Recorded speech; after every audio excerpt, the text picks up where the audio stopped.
বছর আপনি কতদিন পর্দা করেছেন? কত 25,000 মানুষ আপনার চেহারা দেখেছে কিনা? এই 25 বছরে কত হাজার মানুষ আপনার চেহারা দেখেছে? আর ছেলেরা আপনাকে দেখলে কখনো চেহারা সুরত দেখে না। বেগানা নারীর দিকে একটা ছেলে যখন তাকায় এবং সেক্সুয়াল ডিজায়ার নিয়ে তাকায়, তখন সে চোখ দিয়ে তাকে রেপ করে। ভেরি সরি টু সে যে আপনি প্রচুর চোখ দিয়ে রেপড হয়েছেন প্রিয় দিনীপন। অনেকেই আপনাকে চোখ দিয়ে রেপ করেছে, আপনি বুঝতেই পারেন নাই।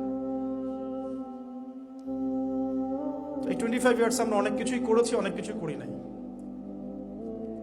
এখন একটু আজকে সাদা একটা কাগজ নিয়ে আমরা একটা হিসাব করব যে আমরা 25 বছরে কি কি করেছি, কি কি করি নাই, কি কি পাপ করেছি, কি কি করি নাই, কি কি পুণ্য করেছি, কি কি করি নাই।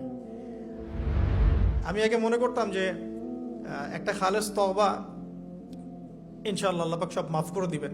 আসলে আল্লাহ পাক মাফ করেই দিবেন, কিন্তু ভিতর থেকে স্যাটিসফাই হতে পারবেন না আপনি। এখন যদি আপনি এখান থেকে আমার এই লেকচারটা শুনে আল্লাহর ওলি হয়ে যান এবং আপনি বড় মুহাদ্দিস, মুফতি, দিনের বড় দায়ী ইলাল্লাহ, বড় পলিটিশিয়ান, বড় ইঞ্জিনিয়ার, মানে যারা ওয়ার্ল্ডকে ইসলাম স্ট্যাবলিশমেন্টের দিকে নেতৃত্ব দিচ্ছেন, এমনও মানুষ যদি আপনি হয়ে যান, আপনি এই 25 বছরের ঋণটা শোধ করতে পারবেন না। এই 25 বছরের ঋণ আপনাকে প্রতিনিয়তই ভিতরে ঢুকিয়ে ঢুকিয়ে মারবে আর কি, যেটা আমাদেরকেও মারে ভিতর থেকে। যে আমরা যদি আগে থেকে বিষয়গুলো বুঝতাম, যদি আরো আগে থেকে স্টাডি করতে পারতাম, আরো বেশি যদি আমি আলেম ওলামার সাথে মিশতে পারতাম, আরো যদি বেশি গভীরে যেতে পারতাম, তাহলে কতই না ভালো হতো।